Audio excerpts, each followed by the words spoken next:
Welcome to another episode of AutoMundial, where this week we have the latest AMG crossovers from Mercedes and large SUVs from Ford and Audi. We also have the latest electric Mini and the adorable Honda E. That's all still to come. First though,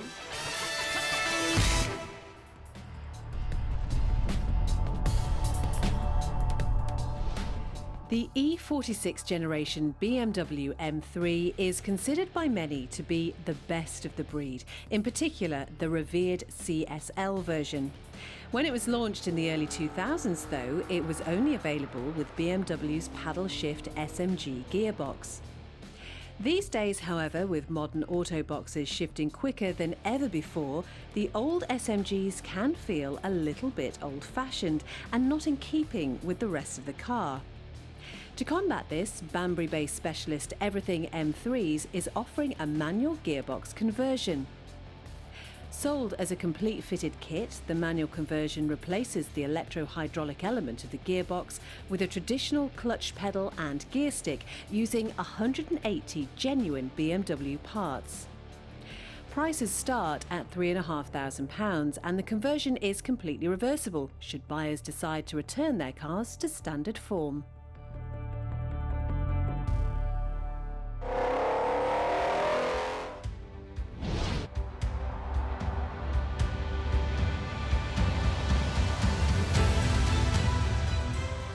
When size matters, few SUVs come close to the mammoth Audi Q7. Only in its second generation, Audi's biggest car has been facelifted for 2020 with an even bolder new look and more tech than your local Apple store. The already big grille has followed the current trend for German cars and has become even bigger with more chrome and some swanky new LED headlights. The front and rear bumpers have been reworked, as have the side sills and tailpipes, giving the Q7 a fresh new look. There's also the option to have two-tone paintwork, although we're not really sure it suits it. Other updates include some chassis tweaks and a new mild hybrid system carried over from the A8 limo. Perhaps the biggest change, though, is the new interior. Like the closely related Q8 SUV coupe, the Q7 gets Audi's gorgeous new generation of infotainment, incorporating two screens, one in the dash and one in the center console. Both are touch sensitive, with the top screen taking care of multimedia navigation and vehicle settings, while the lower screen operates the climate control. It's a wonderfully slick system and easier to use on the move than the similar setup found in new Land Rover products. The graphics are crystal clear, but you do need to keep a packet of screen wipes handy, especially if you've got grubby children poking away at the controls, which is likely as this is primarily a family hauler. For all its luxuries and impressive tech, the Q7 is a 7-seater, and as such it needs to perform family duties. Thankfully, the big Audi has a suitably enormous boot, even with the third row of seats in place. On the road, it has been improved. The steering has more feel than it used to, but it still won't provide many thrills for keen drivers. It rides nicely though, but avoid optional big wheels. the Q7 isn't the only luxury 7-seat off-roader on offer though, and the current class leader is this, the cosmetically challenged Land Rover Discovery. Yes, we know, it's not a looker, but beauty is only skin deep, and the latest Discovery is a superb choice for those who value practicality over all else. Unlike the Audi, the Land Rover can easily carry 7 adults in relative comfort, with acres of space throughout and unrivaled headroom. And don't think that because it doesn't wear a Range Rover badge that the Discovery is all agricultural. Far from it, the Disco has gone all posh. Whether or not that's to its detriment, it does mean it can compete with the German heavyweight, with just as much leather and wood on offer.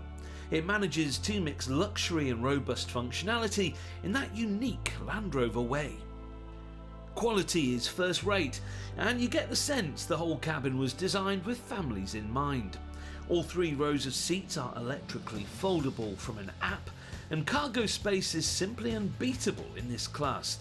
There are other nice touches too, like the seemingly infinite number of cubby holes and a refrigerated storage bin under the front armrest. Then there's the Discovery's party piece, its phenomenal off-road ability. Apart from the Range Rover and the new Defender, there are very few cars that can hold a candle to it when you've left the smooth tarmac of the city centre. Thanks to a lower curb weight than the old model and plethora of tech which can measure wading depths and the terrain you're driving on, you have to really try to get one stuck. Spend some time in a Discovery and you can finally start to forgive its awkward styling. The Audi Q7 then is a great family car. The in-car tech on offer is top of the class and its on-road manners have been improved. But if you want the ultimate 7-seat 4x4, the Land Rover Discovery is still the car to beat.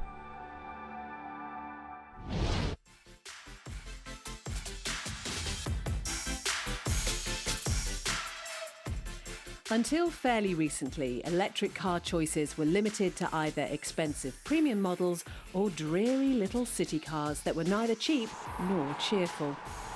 Now though, with more and more demand for EVs, the market is diversifying and buyers on a budget now have various cars to choose from. Cars like the Renault Zoe and the new electric Peugeot 208 prove that affordable EVs can be desirable. But for the fashion conscious, there are 2 main contenders, the new Mini Electric and the Honda E. Starting with the Mini, this isn't actually the brand's first venture into electrification. In 2008, 500 electric Minis were built to be trialled by US customers, and data was then harvested to influence BMW's i3 and i8 models. They had 204 brake horsepower, a 150-mile range, and could do 0 to 62 miles per hour in 8.5 seconds. You would imagine then that things have progressed in the past 11 years. Well, on the face of it, development seems to have been somewhat insignificant.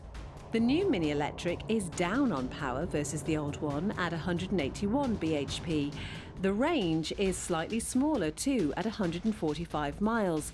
In fact, on paper, the only real improvement seems to be the 0 to 62 time, which has been slashed by just over a second. So what is new and what progress has been made? Well, the biggest changes are the price and practicality. In the old test cars, the whole rear end was filled with big, bulky batteries. A decade of innovation now means the batteries are smaller and are fitted under the floor, meaning you still get most of the luggage and passenger space you get in a normal petrol-powered version. It's good value too. In fact, in most markets, the electric will be marginally cheaper than an equally spec'd Cooper S. And while it is still clearly a Mini, it gets some unique exterior and interior styling touches, with a lime green theme running throughout and some fancy 4-spoke alloys. Behind the steering wheel sits a new digital instrument display showing range and speed.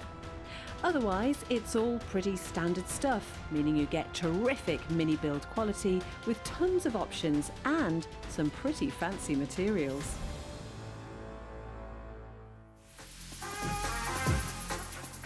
But if the Mini is perhaps a little plain, how about this, the Honda E?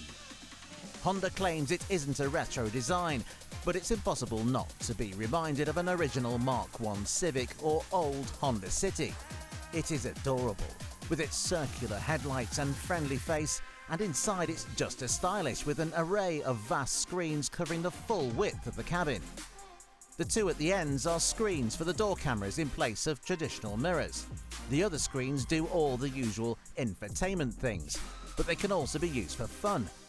Games consoles can be plugged in to play in traffic jams or on your lunch break, while there's even a relaxing digital aquarium to help you de-stress.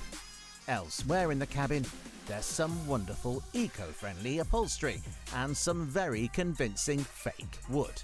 Sadly though, like the Mini, the range is far from impressive. At just 137 miles, most buyers will be looking at this as a second car for commuting rather than a long-distance motorway cruiser. But the Honda is perfectly suited for city driving, with an incredible turning circle and airy cabin.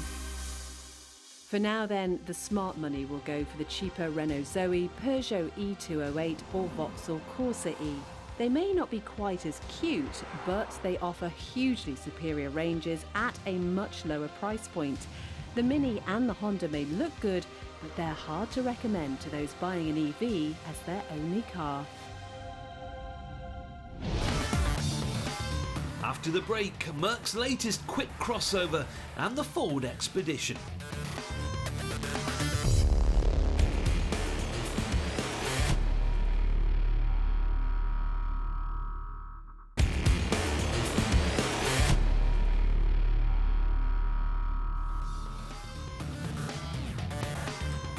Still to come, the Mercedes-AMG GLA. But first,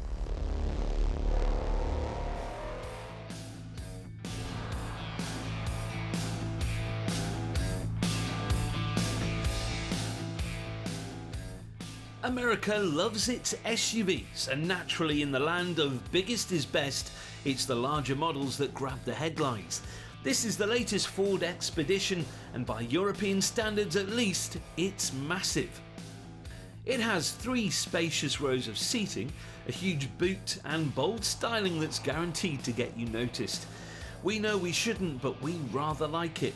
Under the bonnet, or hood in this case, you'll find a twin turbocharged 3.5 litre V6 that powers either the rear or all 4 wheels via a 10-speed autobox. There are various trim levels on offer, with this, the King Ranch, being the coolest. The name itself is good enough, but look at the goodies you get with it. 22-inch wheels, Del Rio leather upholstery and real wood trim. Nice.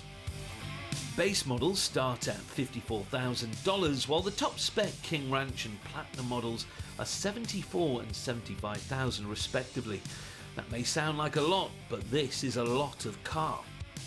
The V6 is available with 2 power outputs, 375 or 400 horsepower, depending on your trim. And while neither is hugely fast, the Expedition is a great tow car, something that's very important in the States.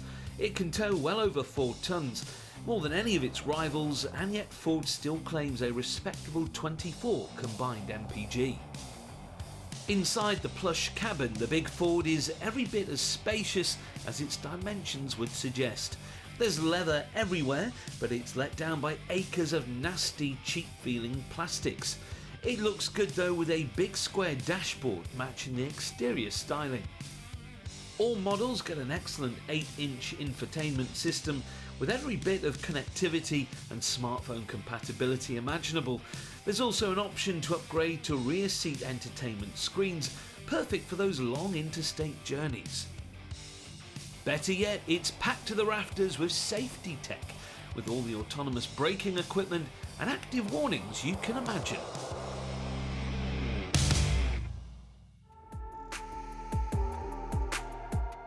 However, this is a hotly contested class, and the Expedition isn't without its rivals. Chief among which is this, the Lincoln Navigator. Sharing much of its underpinnings with the Ford, the Lincoln wraps up the same V6 in a much more luxurious package. From the moment you set eyes on it, you can tell this is a somewhat more decadent option. With its huge chrome grille and fancy headlights, it appears to be more of a Mercedes rival than a Ford one. However, in its lowliest trim level, it's about the same price as a Platinum Edition Expedition. But what does it get that Ford doesn't? Well, its cabin is much more luxurious, with gorgeous materials and beautiful design. Out on the road, though, it's not much different from the Ford. So, how about this? The Expedition's oldest rival from Ford's oldest rival, the Chevrolet Tahoe. It may be cheaper than the Ford and much cheaper than the Lincoln, but it packs a bigger punch thanks to a pair of available V8s. The smaller one feels a little weak, but opt for the full-fat 6.2 and you'll soon see the Ford as nothing more than a speck in your rearview mirror. And while the interior is a far cry from the Lincoln's, the amount of gadgets available is mind-boggling. The options list seems to go on forever, with wonderful things like Bose audio, extra USB ports on top of the 5 standard ones, and big screens for the rear seats. It has tons of storage too, and really is the most practical car in its class, if you can forgive the cheap-feeling cabin quality. Of course, none of these cars makes any sort of sense outside of North America, but the fact that we can't have them over here in Europe just makes them all the more appealing. With our sensible hats on, we'd recommend the Chevy. But for its sheer opulence, we'll take the Navigator.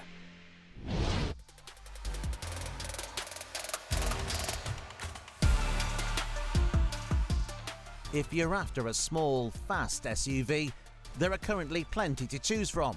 There's the Cupra Ateca, the Audi SQ2, the Mini Countryman JCW. We could go on. And as much as we prefer hot hatchbacks, it seems there is a big market for these souped-up crossovers. And now, there's a new one.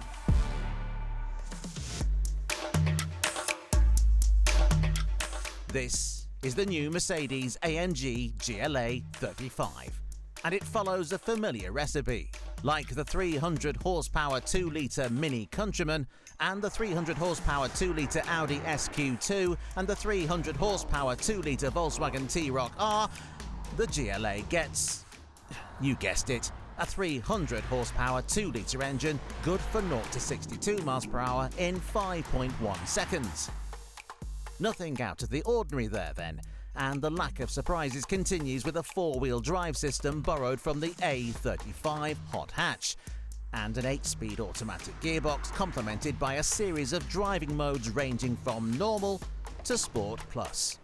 Same old then, but where the Mercedes does stand out is its styling. As we said when we first saw the new GLA early this year, it's a very good-looking car.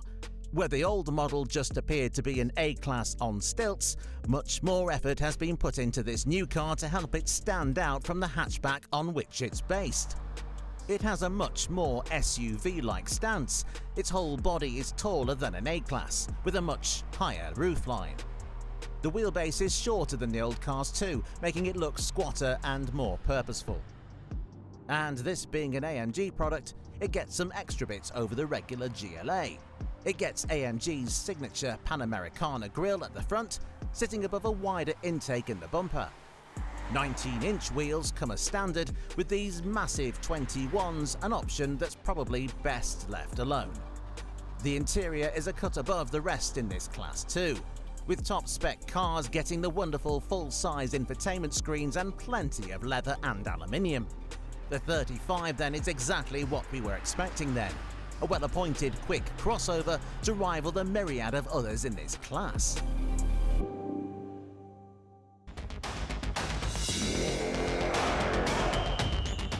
However, the 35 isn't the only GLA that AMG has worked its magic on. This is the GLA 45S Plus, and it makes all the other quick crossovers seem a little bit half-hearted. The body is festooned with aero bits like the canards on the front bumper and that less than subtle rear spoiler, helping it to stand out from the lesser 35 model. It also gets 4 Chasmal tailpipes, a bigger splitter and diffuser, huge alloys and some bright red brake calipers. Inside it gets some sporty carbon fibre trim and a pair of body-hugging seats. It certainly looks the part then, but it's under the bonnet where the 45 really stands out. Again, it uses a turbocharged 2-litre, but this time it's been tuned all the way up to 415 brake horsepower, making this and the A45S hot hatch on which it's based the most powerful 4-cylinder cars you can buy. As a result of this insane amount of power, the little crossover launches itself from a standstill to 62 miles per hour in less than 4.5 seconds onto a limited top speed of 155. However, all this performance does come at a cost. While cheaper versions will be available in certain markets, in the UK, the GLA 45S starts at almost £59,000, with expensive options like the Aero package and big wheels, meaning you can spend well over 70 grand. That puts it in line with some much bigger competition, cars like the Alfa Romeo Stelvio Quadrifoglio and the Porsche Macan Turbo. In conclusion then, the GLA 45S isn't a sensible purchase, especially when the regular A45 is cheaper and quicker. We do like it though, if only for its sheer daftness. The 35 though seems like a much better buy. It's still very fast, but it's much better value.